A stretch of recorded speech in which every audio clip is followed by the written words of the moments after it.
Good morning all. இன்னைக்கு SI எக்ஸாமோட medical test எப்படி நடக்கும் அப்படின்றத பற்றி பார்ப்போம். மெடிக்கல் டெஸ்ட்டை பொறுத்த வரைக்கும் உங்களுக்கு இஎன்டி டாக்டர் அண்ட் ஆர்த்தோ, அது இல்லாமல் ECG and blood and urine test and full body checkup வந்து கண்டக்ட் பண்ணுவாங்க. இதில் மேக்ஸிமம் வந்து டவுட் வர்றதும் மேக்ஸிமம் வந்து ரிஜெக்ட் ஆயிருமோன்ற பயமும் எதில் வரும்னா ஐ டெஸ்ட்டில் வந்து வரும். காமனாக வந்து உங்களுக்கு விஷன் எப்படி இருக்குன்றது தான் வந்து செக் பண்ணுவாங்க. அவங்க பவர் கிளாஸ் போட்டு அந்த பவருக்கு ஏற்ற மாதிரி லெட்டர்ஸை தூரமாக வச்சு உங்களோட விஷன் வந்து எப்படி இருக்குது, அந்த லெட்டர்ஸ் வந்து உங்களுக்கு தெரியுதான்னு செக் பண்ணுவாங்க.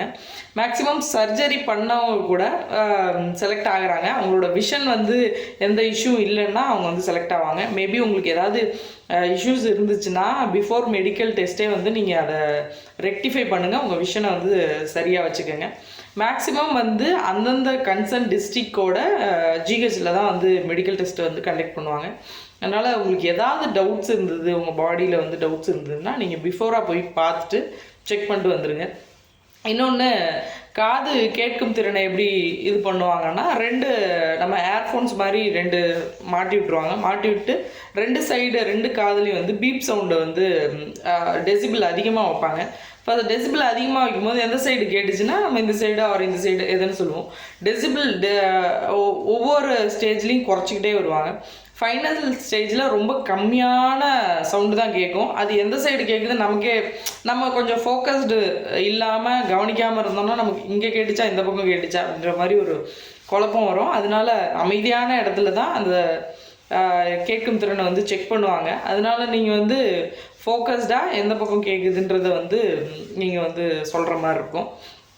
அடுத்தது வந்து ஆர்த்தோ டாக்டரை பொறுத்த வரைக்கும், ஆர்த்தோ வந்து உங்களுக்கு பர்மனெண்ட்டாக ஏதாவது எலும்பு முறிவு இருக்கா, ஏதாவது டிசபிலிட்டி இருக்கா அப்படின்றத வந்து செக் பண்ணுவாங்க. கை கால் எலும்பு பகுதிகள் எல்லாம் செக் பண்ணுவாங்க. அது இல்லாமல் ஜம்ப் பண்ண உட்காந்து நீங்கள் வந்து எந்திரிங்க அந்த மாதிரி இது பண்ணுவாங்க. மேக்ஸிமம் வந்து பர்மனெண்ட் டிசபிலிட்டி இருந்திருந்தால் உங்களால் ஃபிசிக்கலை வந்து நல்லா பண்ணியிருக்க முடியாது. அதனால் இதில் மேக்ஸிமம் இஷ்யூஸ் வராது. இசிஜியில் வந்து என்ன நடக்குதுன்னா, இசிஜி எடுக்கும்போது சில பேர் ஒரு டெஸ்ட்டு கண்டக்ட் பண்ணுறாங்கன்ற ஒரு பயத்தினாலேயோ கரெக்டாக இருக்குமா அப்படின்ற ஒரு பதட்டத்தினாலேயோ நிறையா இசிஜி வந்து அப்நார்மலாக சில பேருக்கு வரும். அது வெயிட் பண்ணி ஒரு 1/2 hour வெயிட் பண்ணி திரும்பவும் உங்களை கூப்பிட்டு போய் எடுப்பாங்க. அதனால் நீங்கள் வந்துட்டு டெஸ்ட்டு நடக்கும்போது நம்ம கரெக்டாக இருக்குமான்ற ஒரு பயத்தில், ஏன்னா இசிஜி ஃபஸ்ட் டைம் எடுக்கிற கேண்டிடேட்ஸும் இருப்பீங்க.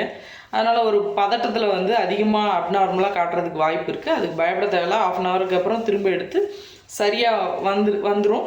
அதுக்கப்புறம் ஒன்றும் இஷ்யூஸ் இருக்காதுன்னு நம்புகிறேன். அதர்வைஸ் இருந்துச்சு அப்படின்னா உங்களோட பிபி அண்ட் எல்லாம் செக் பண்ணிக்கோங்க. நீங்கள் பிஃபோராக போயிட்டு ஏதாவது ரெக்டிஃபை பண்ண முடிஞ்சால் பண்ணிக்கோங்க. Blood and urine test check பண்ணுவாங்க. உங்களோட ஃபுல் பாடி, உங்களோட ஹார்மோன், உங்களோட சுகர் லெவல், உங்களோட மற்ற எல்லா டெஸ்ட்டுமே வந்து எடுப்பாங்க. ஏன்னா வந்து உங்களோட ட்ரைனிங்க்கு உங்களோட பாடி வந்து